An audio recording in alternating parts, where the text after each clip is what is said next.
e por aí vai. Eu realizei alguns projetos de pesquisa também na minha graduação, tanto no meu ensino médio, que eu também fiz no IFMT, quanto na minha graduação. Atualmente eu faço parte do programa de pós-graduação em Gestão e Tecnologia Ambiental, né, pela UFR. A minha linha de pesquisa é Tecnologias Ambientais e Sustentabilidade. Às vezes pode parecer que não tem muita relação, mas tem muita relação, né, controle e automação com gestão ambiental, né, com a parte ambiental, até porque eu tive algumas disciplinas na minha graduação e foi por isso que eu gostei dessa área, né, e por isso que eu cheguei até aqui. Alguns tópicos que eu vou apresentar na minha apresentação de hoje, né, o tema é só contextualização, o problema da minha pesquisa, objetivos, né, tanto geral quanto específicos, a metodologia que vamos adotar, os resultados esperados e as referências bibliográficas. Lembrando, né, que a pesquisa está em iniciação, né, e por aí vai. O tema, então, como eu falei, né, espécies invasoras, né, a ideia da minha pesquisa, ela tem o intuito de realizar um mapeamento ali, identificação de espécies invasoras na própria Universidade Federal de Rondonópolis, né, utilizando o uso das geotecnologias, né, alinhado a sistemas de informação geográfica e veículos aéreos não tripulados, que são mais conhecidos como os drones, né, a gente poder observar tanto, por exemplo, essa informação, tanto diretamente, né, a gente pode andando pela universidade, a gente pode observar, e tanto por imagens, né, de alta resolução. E detectar essas plantas, essas espécies invasoras. O MMA, que é o Ministério do Meio Ambiente e Mudança de Clima, né, o órgão do governo federal, ele fala para a gente que essas espécies invasoras é a segunda maior ameaça à biodiversidade, após a destruição de habitats. Então, lembrar, né, que é relevante essa pesquisa.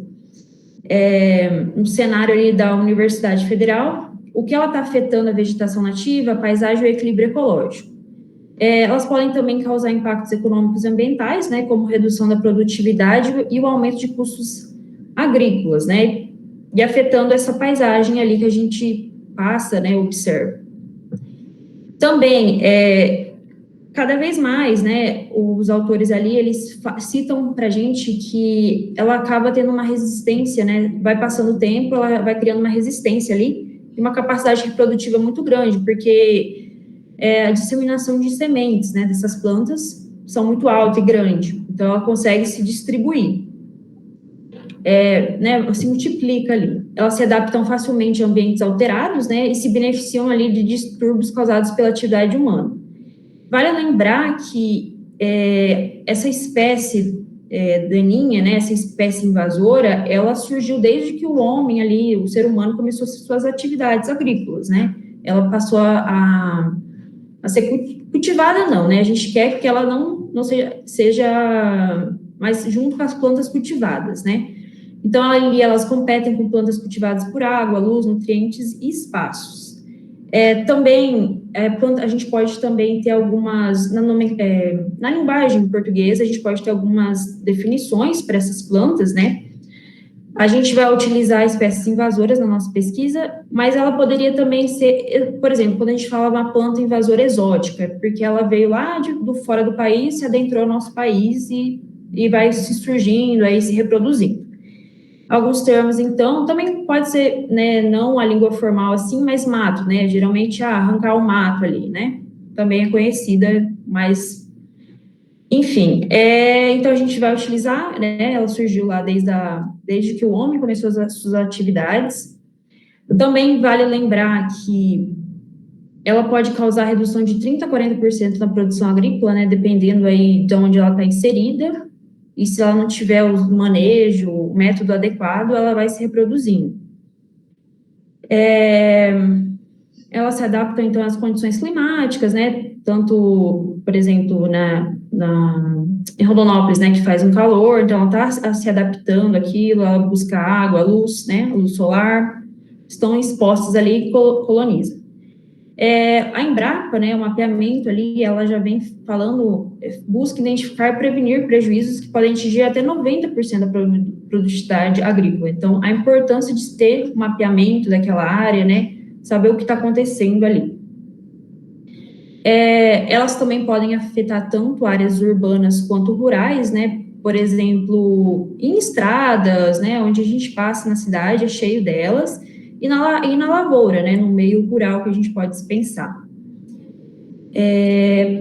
A gente tem tendências a diminuir, né, dependendo ali do nível de manejo e o que a gente faz para diminuir, fazer diminuir, tá? Elas se adaptam, então, a locais, né, na agricultura eu falei, mapeamento, ok. Algumas referências teóricas que eu também trago para minha pesquisa, como que o avanço tecnológico permitiu, né, que a gente pudesse armazenar e representar informações geográficas, né? Porque ela vem ali desde a década de 60, ela não foi bem aceita, né, o geoprocessamento, porque era muito caro e a mão de obra era escassa, né? Então, não fazia muito sentido. Mas a partir da década de 80, ela veio muito forte e a gente utiliza ela até hoje, né? O surgimento ali do geoprocessamento, que a gente vai integrar técnicas de matemáticas e computacionais, como Medeiros e Câmara fala, em várias áreas, né, interdisciplinar, tanto da cartografia quanto analisar mapas, parte elétrica em si. A partir dos drones e satélites, a gente consegue fazer esse mapeamento de alta precisão, né, e alta resolução. Lembrando que a gente tem algumas etapas, né, para esse processo. A gente faz, né, por exemplo, a gente vai utilizar o drone, né, veículo não tripulado. A gente tem um plano de voo, o que a gente está procurando ali, né? No meu caso aqui da pesquisa, seria as plantas invasoras, né? Execução ali naquele meio, o processamento, como a gente vai, né, processar esses dados e o pós-processamento, né, a análise das informações que a gente adquire. E também, a partir do geoprocessamento, geotecnologias, a gente pode fazer o monitoramento, né, dessas espécies invasoras, colocar ali um melhor manejo agrícola e pensando na sustentabilidade, né, sempre, onde a gestão ambiental que a gente está inserida. Essa imagem aqui, eu estava indo para o RU, né, e daí eu tava indo almoçar, e daí eu olhei ali e vi que tinha as plantas, né? Tem a grama aqui, por exemplo, a calçada, tá vendo que ela tá quebrada aqui, ó? Já tem as plantas invasoras, né? E aqui também, ao redor dela, fora a grama, né? E aí, até conversei com a orientadora, daí eu falei, por que a gente não faz a pesquisa, talvez, dentro da própria universidade, né? Já que a gente está ali naquele meio. Então, aí foi interessante também, deu uma mudada na pesquisa, mas com o intuito aí de plantas invasoras. Então, o meu problema da pesquisa será como as geotecnologias podem ser aplicadas, né, para identificar e monitorar espacial e temporariamente as espécies de plantas invasoras no campo da UFR, de forma a subsidiar a gestão ambiental e as ações de controle dessas espécies. E essa imagem foi tirada em março, vale lembrar, março desse ano. Agora, os meus objetivos. O geral vai ser aplicar geotecnologias, né, na identificação e o monitoramento de espécies de plantas invasoras no campus da UFR, visando compreender sua distribuição espacial e temporal e apoiar estratégias de manejo e controle.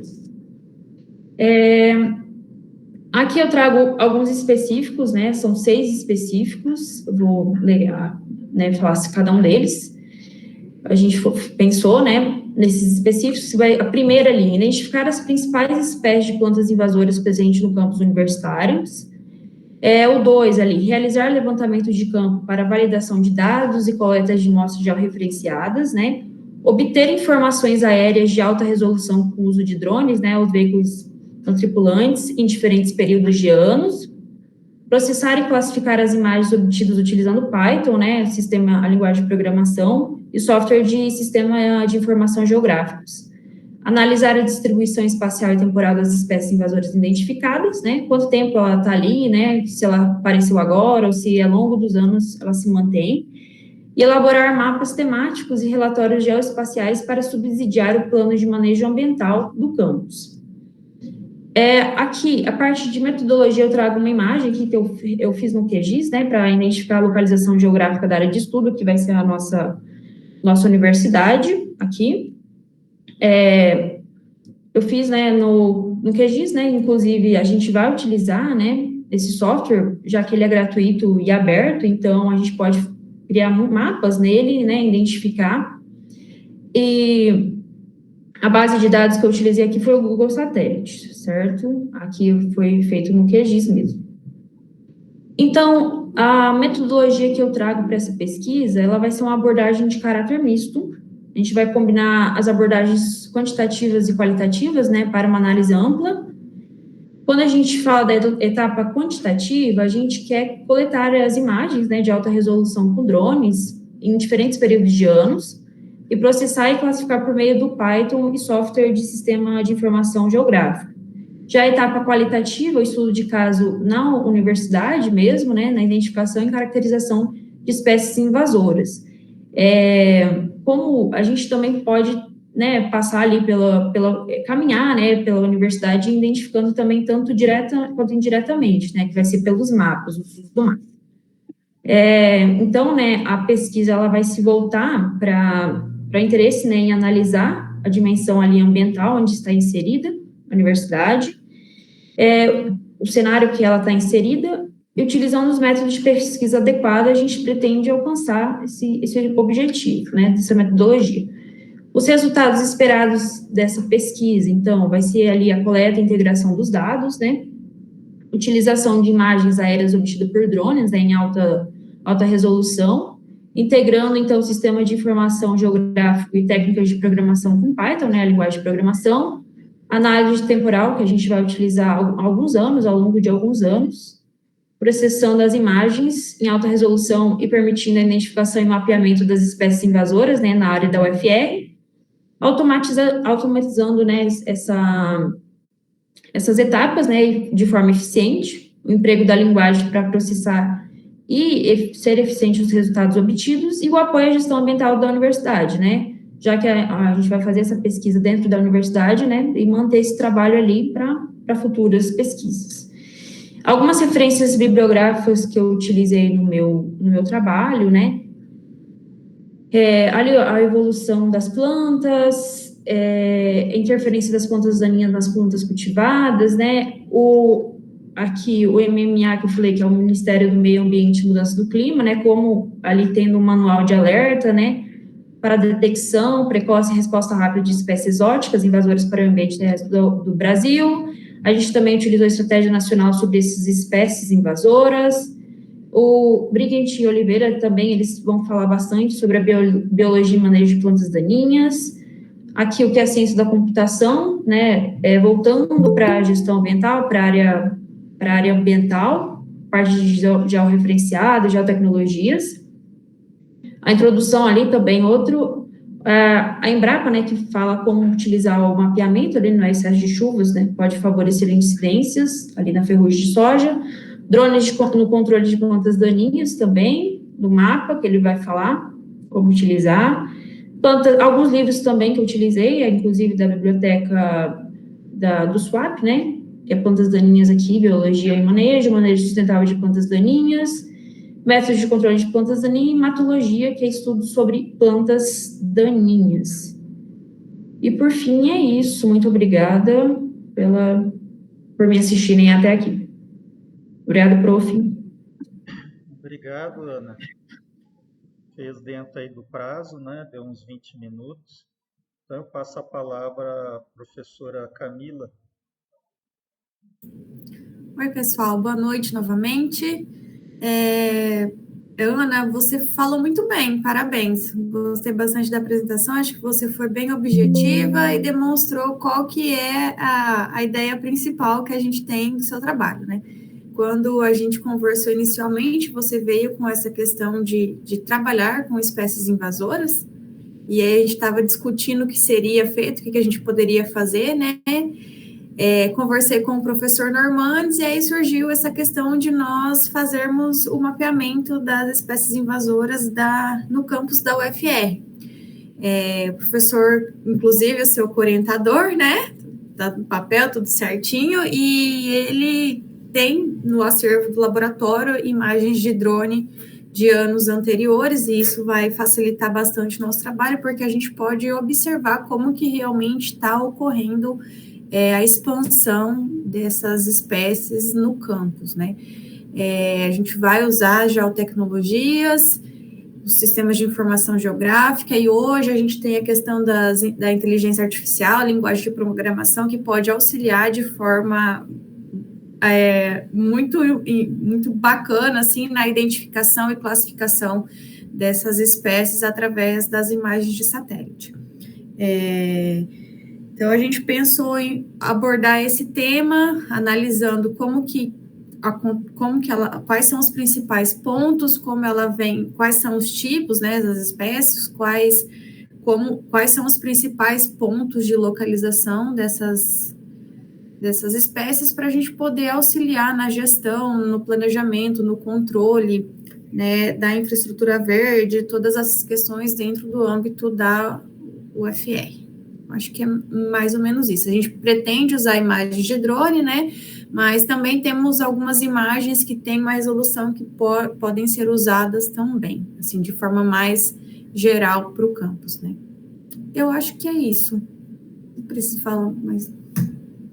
Que é isso, Luiz? Obrigado, professora Camila. Passo a palavra ao debatedor, professor Normandes, também é co-orientador, né? Deixa eu só agradecer ao professor Normandes. Desculpa, Normandes. Obrigada pela participação, pela parceria de sempre. Eu que agradeço a oportunidade de estar aqui com vocês, de assistir à apresentação aqui da Ana e também ter a oportunidade de colaborar com o projeto dela. Então, mais uma vez, boa noite a todos e todas que estão aqui. Parabéns, Ana, tua apresentação foi rápida, eu até acho que foi menos de 20 minutos, viu, Luiz? Algo entre 15 e 20 minutos. Você tem uma boa dicção, então a tua velocidade de fala, assim, as pessoas entendem, isso é muito bom, né, já que é um mestrado acadêmico, e a gente tem essa necessidade da formação pedagógica desses pesquisadores para serem docentes no ensino superior, ou na educação básica, enfim, mas nesse aspecto está muito interessante. Os teus slides também, eu gosto muito quando eu vejo os slides que não enchem, não tem muito texto, e que faz com que as pessoas que estão acompanhando os slides, quando tem muito texto, ficam tentando ler, às vezes não conseguem, e não sabem se presta atenção no que você está falando, se presta atenção, tentam decifrar o que está ali naquele slide. Então, você trabalhou por tópicos, isso é muito bom.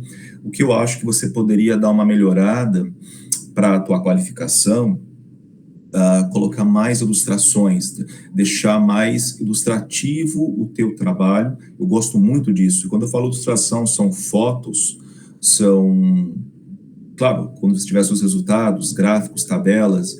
Então, quanto menos texto nós tivermos nos slides, vai ser melhor para que a gente preste atenção em você, e os slides vão ser algo que vão reforçar uma mensagem que você vai passar para nós. Essa foto que você colocou ali, do slide do problema, quando você tirou da calçada, para mim é fantástico. É isso mesmo, porque você faz com que as pessoas que estão aqui assistindo, que não são dessa área ambiental, essa área de manejo, gestão ambiental, elas vão entender a importância do seu trabalho. Então, elas sabem que essas plantas vão ser boas para alguns aspectos, mas também vão ser ruins para outros aspectos.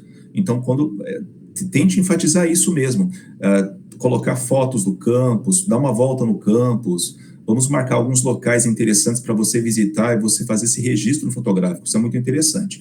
Porque agora eu vou mencionar algo que eu acho que vai ser importante, um eixo para o seu trabalho daqui para frente, é falar mais da nossa universidade, do campus universitário, né? Eu acho que você retratou isso na área de estudo, mas você conseguirá, na sua dissertação, trazer muito mais informações para nós. Por exemplo, nosso campus foi criado em 1982, a implantação foi em 82, ou seja, nós temos 43 anos, se eu não estou errado nas contas, de existência aqui. São 43, quase meio século, e não há registros, até onde eu sei, de ocorrências de danos ambientais mais severos no campus, do tipo ter um incêndio, algo que pode ter provocado danos, né, tanto à infraestrutura como à cobertura vegetal.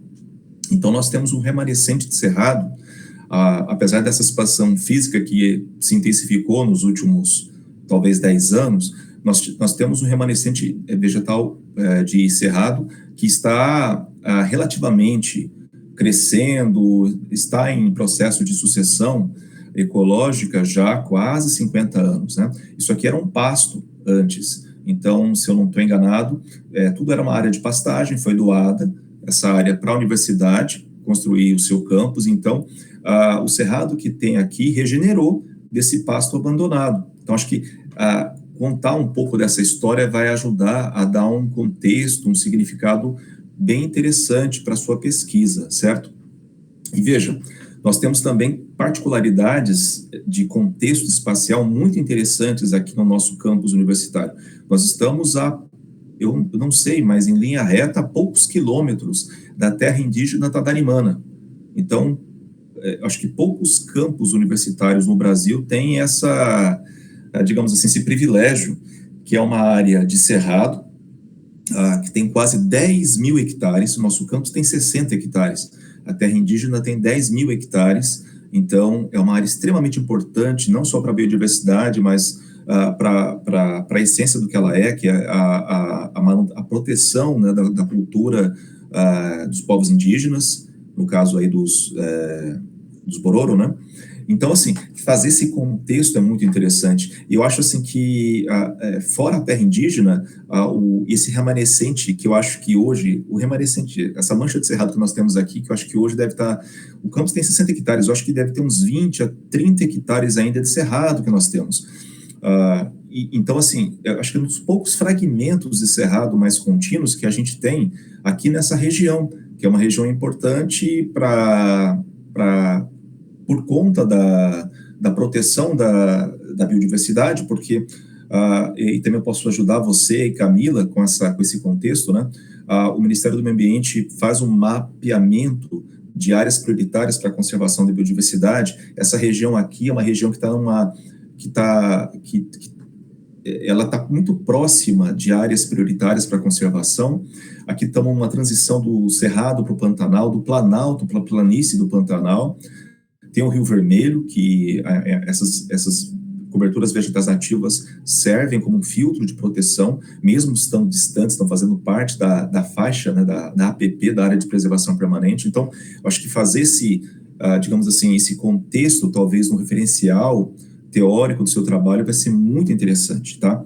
Uma outra coisa que eu acho interessante, Ana e Camila, que é uma curiosidade que eu tenho, não sei se isso vai ser possível, se isso vai dar muito trabalho, mas fica aqui uma ideia, principalmente porque a Camila tem experiência nesses trabalhos de bibliometria, né, Camila? Uma coisa que eu acho que seria interessante, talvez pela base de consulta digital aqui do campus, na hemeroteca, a gente vê quantos trabalhos, eu acredito que TCCs, né, trabalhos de conclusão de curso, versaram sobre o campus da UFR, e especificamente sobre os elementos naturais aqui do campus, né? Eu acredito que o curso de biologia, o curso de geografia principalmente, e também o da engenharia agrícola, devem ter trabalhos. Talvez, assim, fazer uma análise disso, né? Será que a gente tem uma demanda de projetos de pesquisa? Vamos pegar só a pesquisa como um recorte, porque a extensão acho que ficaria um pouco mais nebuloso, né? Como que está, né, o empenho de ter projetos de pesquisa desenvolvidos aqui dentro do campus, né? A gente tem essa visão muito externa de, claro, isso é importante, mas também temos que entender que o campus é a nossa casa, né? E vai ser a casa dos próximos servidores, servidoras, dos próximos estudantes que virão nas próximas décadas.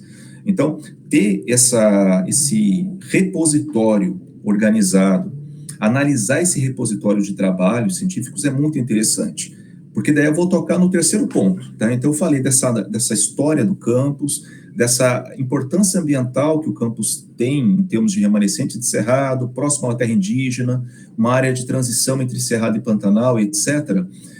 O outro ponto que eu acabei de mencionar foi a gente entender como está esse engajamento de conhecer o campus por meio de projetos acadêmicos, principalmente projetos de pesquisa, TCCs, dissertações de mestrado, talvez tenha, mas também um terceiro ponto que eu acho que é muito importante os campos, os campi universitários precisam de estudos para planejamento, de gestão, gestão ambiental, mas também inerente a isso tem a gestão da expansão física do campus da universidade.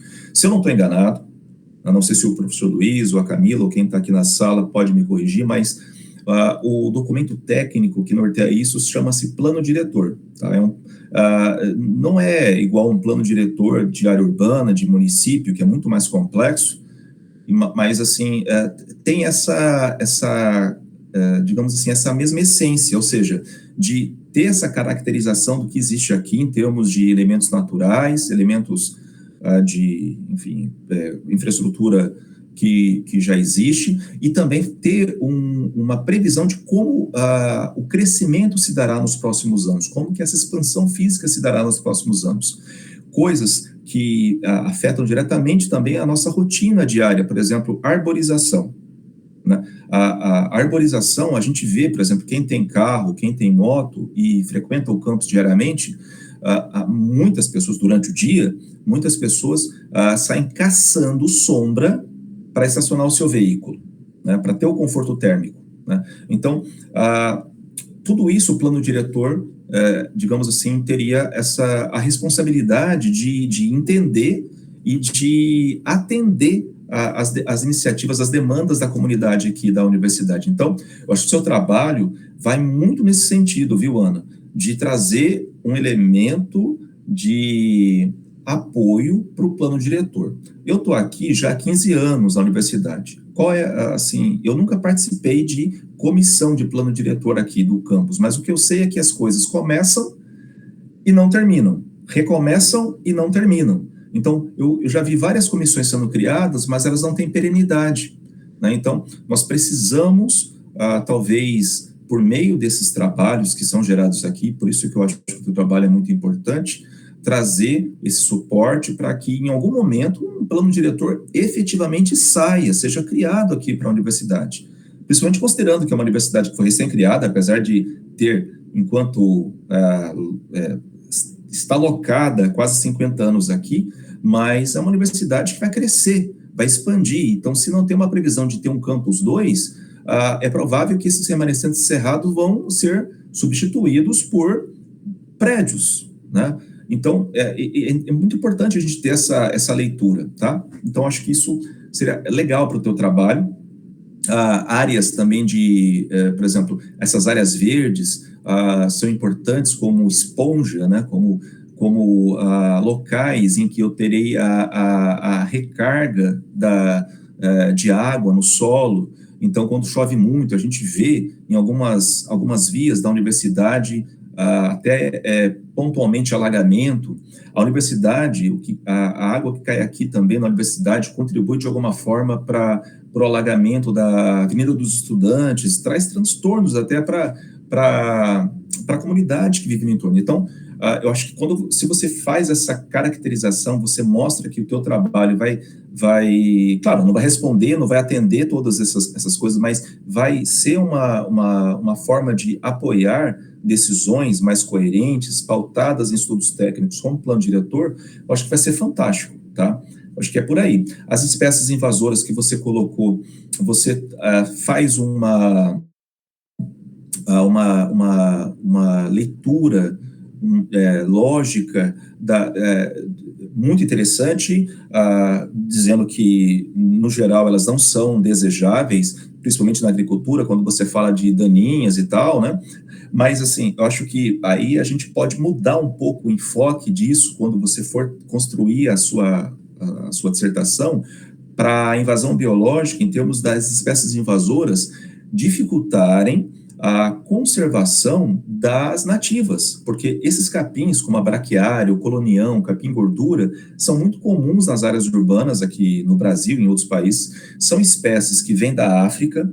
Então, como você colocou, elas são exóticas, o ciclo natural delas não ocorre aqui, e elas são extremamente adaptadas a essas condições, né? Porque na África, a savana africana, são áreas com solo pobre, muito sol, são espécies rústicas, né? Então elas se adaptam a condições ruins do ambiente. Aqui é a mesma coisa.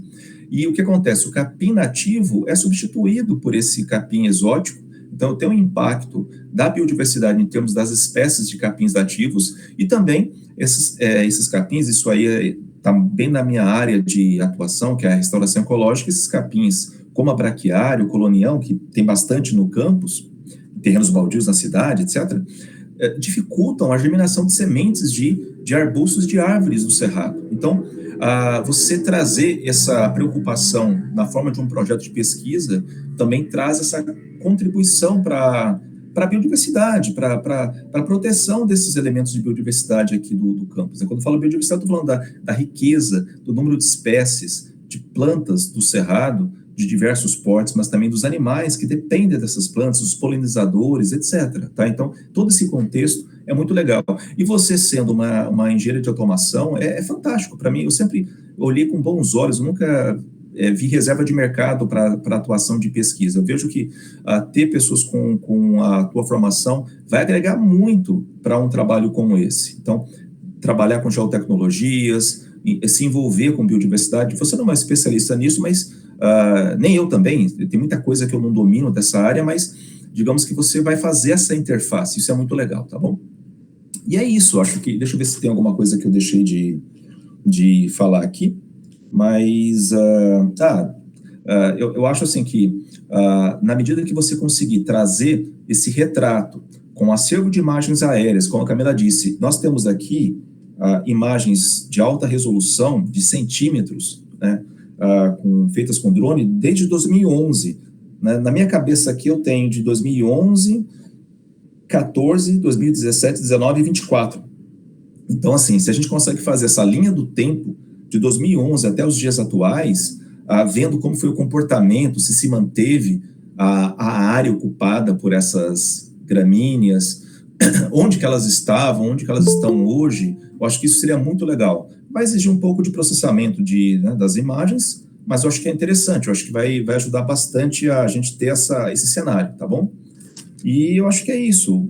Parabéns pelo trabalho, um trabalho muito, muito interessante.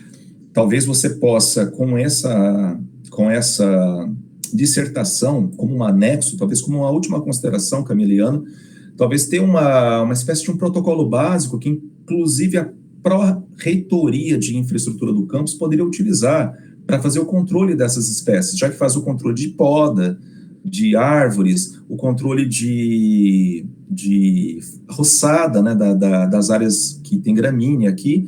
Também, por que não fazer um controle desse capim exótico, de alguma forma, porque isso seria importante. Como eu falei, eu desconheço algum episódio histórico aqui de incêndio, né, de fogo descontrolado no campus, mas pode acontecer de algum piromaníaco ou piromaníaca por algum motivo aí, né, tacar fogo, e aí, o que pode acontecer? Todo esse material inflamável, esses capins são matéria inflamável muito potente. Isso pode destruir experimentos, pode destruir galpões, pode, enfim, trazer, pode impor algum tipo de risco à integridade das pessoas, dos animais aqui, tá bom? Muito legal. Obrigado.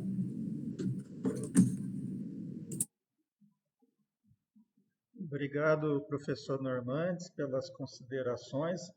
Ana e professora Camila, vou fazer só algumas observações aí da apresentação. Também gostei bastante aí da forma como a Ana Luísa apresentou, bem objetiva, com bastante...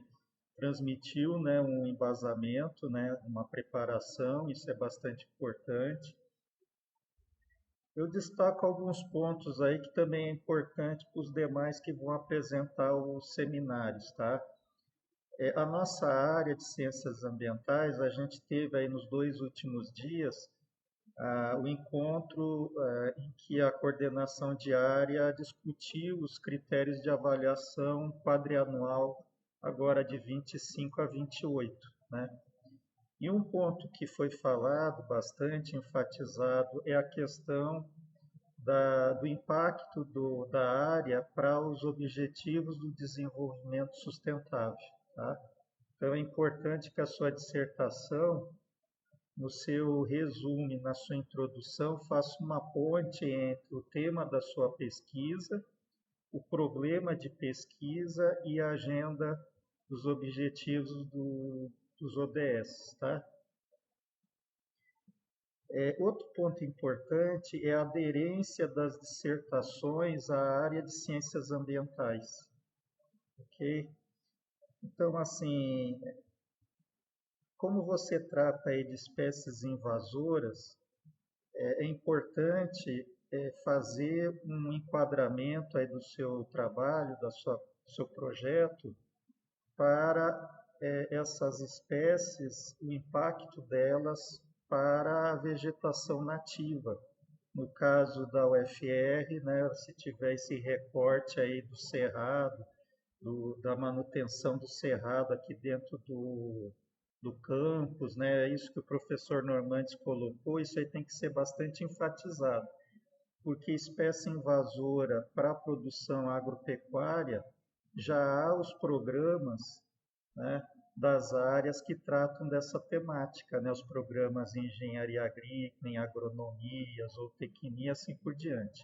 Né? Então, tem que ter, isso eu estou falando para todos, né, ter essa preocupação de ter aderência a um problema ambiental. Tá? Então, eu acho que isso aí, a contextualização aí dos capins, né, exógenos, o impacto disso para a vegetação nativa, né? Então, isso aí é bem importante para você, viu, Ana? Então, assim, fazer na sua própria justificativa, ali na sua apresentação, quando você fizer a sua qualificação, você deixar essa parte de produção agropecuária, né, outro foco. Tá?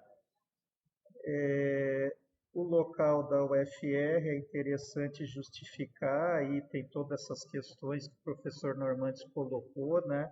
Tem que mostrar, não só a gente está na UFR, é mais simples fazer na UFR. Não, a UFR, a gente está na UFR, mas o campus tem uma importância ambiental para o município, ele possui tantos hectares ainda preservados e assim por diante. Tá?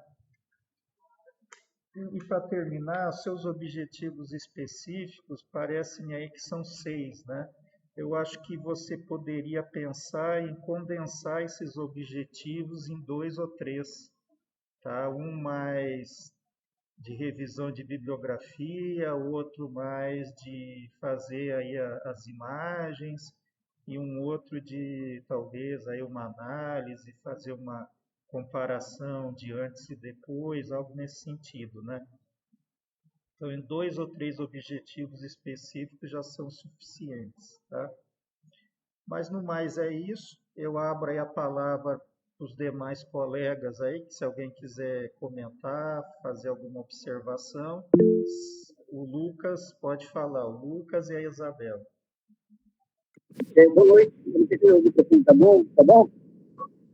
Pode falar, Lucas.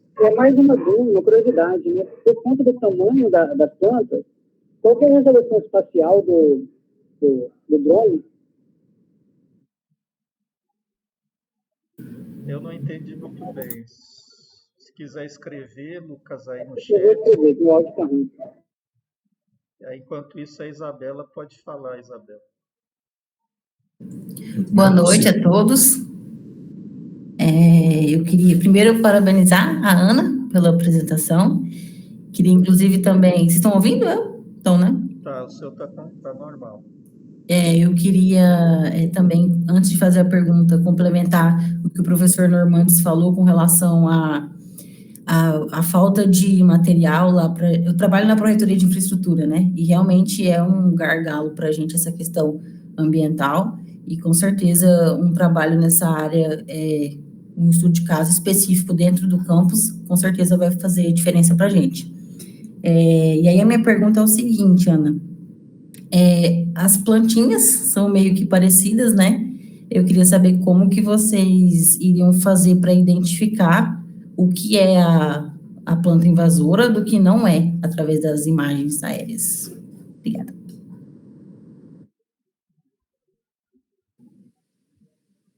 Se a prof. Camila quiser responder. Pode falar, Ana, quem puder. Tá, ok. Isa, obrigada pela pergunta. A gente pode fazer pela NDVI, né? Que quanto mais verde a planta for, ela é a desejada, vamos dizer assim. Enquanto ela, por exemplo, a gente ter ali o mapeamento da imagem, fazer o estudo ali, o NDVI, ela apresentar mais tonalidades puxando para o vermelho, daí seria mais uma planta invasora ali, poderíamos classificar mais ou menos assim, né? E tanto visualmente também, né? É que também tem a questão de resposta espectral das imagens, né? Então, cada tipo de vegetação, ela vai ter uma resposta diferente, e aí a gente observa a questão de exemplos, assim, para fornecer ao sistema e ele conseguir identificar. É mais ou menos nesse sentido, tem a questão do espectral mesmo, mas o Normandes, ele vai saber responder melhor, porque ele está craque nessa área.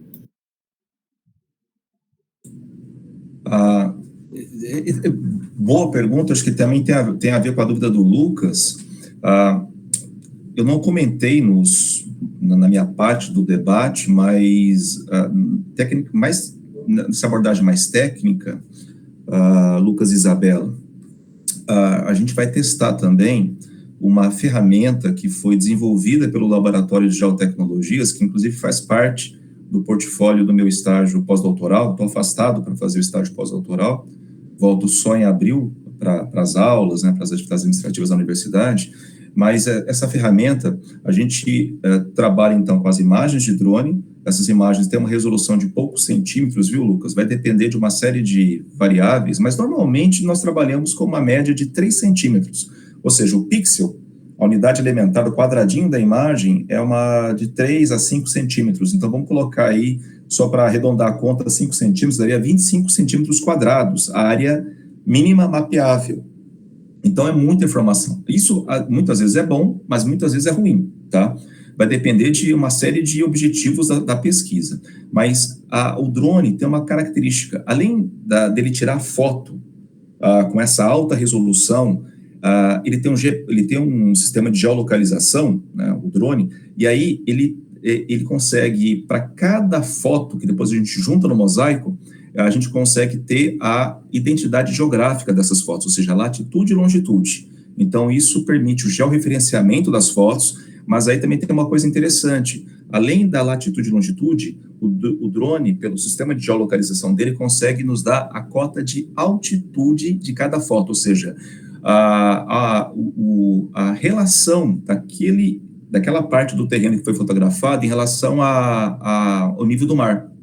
Então, a gente consegue, fazendo os processamentos com essa ferramenta que foi gerada. Então, a Ana não vai gerar isso já está gerado. A gente vai fazer testes de validação, né? Eu, Camila e a Ana. O drone vai gerar, além do ortomosaico, o mosaico de fotos, ele gera um modelo em 3D do terreno, e aí a gente vai fazer um casamento do modelo em 3D com as fotos, unindo os índices de vegetação, mas também um índice topográfico, para que a gente consiga diferenciar árvore de capim, pelo porte, tá? Esse porte vai ser via o modelo 3D, tá? E a identificação da vegetação vai ser via o índice de vegetação, como a Ana disse. É um pouquinho complicado, mas provavelmente quando a Ana apresentar na qualificação e na defesa, pela didática dela, vocês vão entender com mais clareza.